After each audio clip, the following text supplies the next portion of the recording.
Let's enjoy a story. We should learn not to judge things too quickly, otherwise, we'll go wrong somewhere, especially when we think of diversity. There was a man who had 4 sons. He wanted his sons to learn to not judge things too quickly. So he sent them each one on a quest in turn at different times to go and look at a pear tree that was a great distance away. So the first son went in the winter, the second one went in the spring, the third one in summer, and the youngest one went in autumn, in fall. When they all had gone and come back, he called them together to describe what they had seen. The first son said that the tree was ugly, bent, and twisted. The second son said, no, it was covered with green buds and full of promise. The third son said, he disagreed, he said, it was laden with blossoms that smelled so sweet and looked so beautiful. It was the most graceful thing he had ever seen.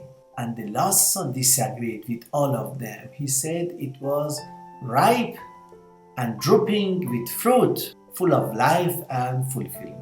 The man then explained to his sons that they all were right because each one of them had seen only one season in the tree's life.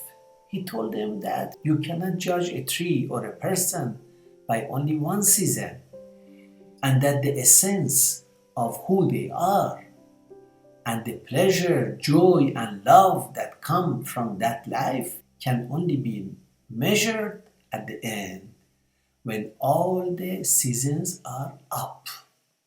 If you give up when it is winter, you will miss the promise of spring, the beauty of summer, the fulfillment of fall. So, don't judge a life by one difficult season. Don't let the pain of one season destroy the joy of all the rest.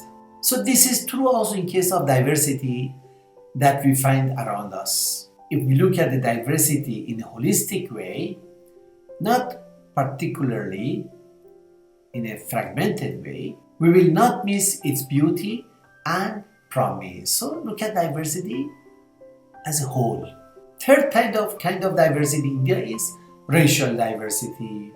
Now, based on the 2011 census, the National Portal of India, it states that all 5 major racial types are in India: Australoids, Mongoloids, Europoids, Caucasoid, and Negroid. They all are represented among the people of India. So beautiful. Then we have diversity in castes. Now, India is a country of castes.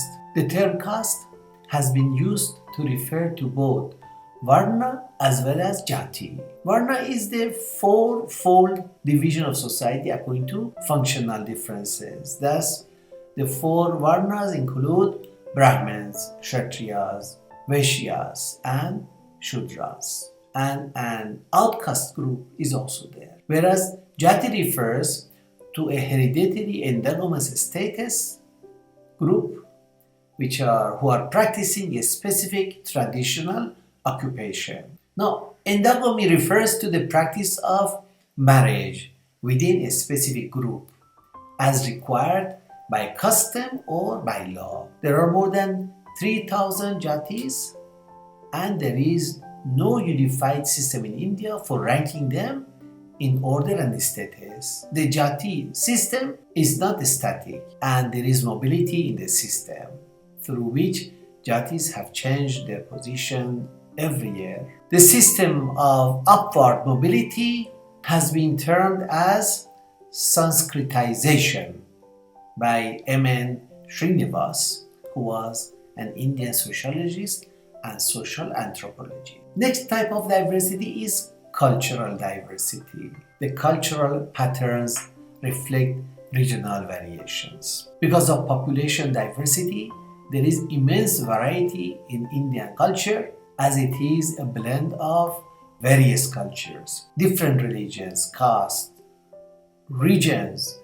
They follow their own traditions and culture. Therefore, there is variation in art, in architecture, in dance, theater, music, and many other things. The other diversity you have is geographical diversity, which spans across an area of 3.28 million square kilometers. This is our vast country with great diversity of physical features like dry deserts, evergreen forests, lofty mountains, perennial rivers, non-perennial river system, those which are running round the year, those which don't, long coast and fertile plains. That is the geographic diversity that we have. So in addition to the above forms of diversity, India also has diversity of many other types, like that of settlement patterns, tribal, rural, urban, marriage, and kinship patterns along religious and regional lines, and so on. There are different patterns.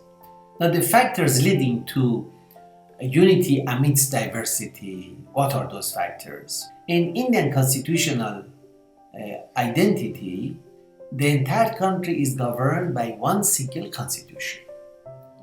Most of the states follow a generalized scheme of a three-tier government. It is central government, the state government, local government, the state government, local government, and thus imparting uniformity in the national governance framework. Everywhere is the same.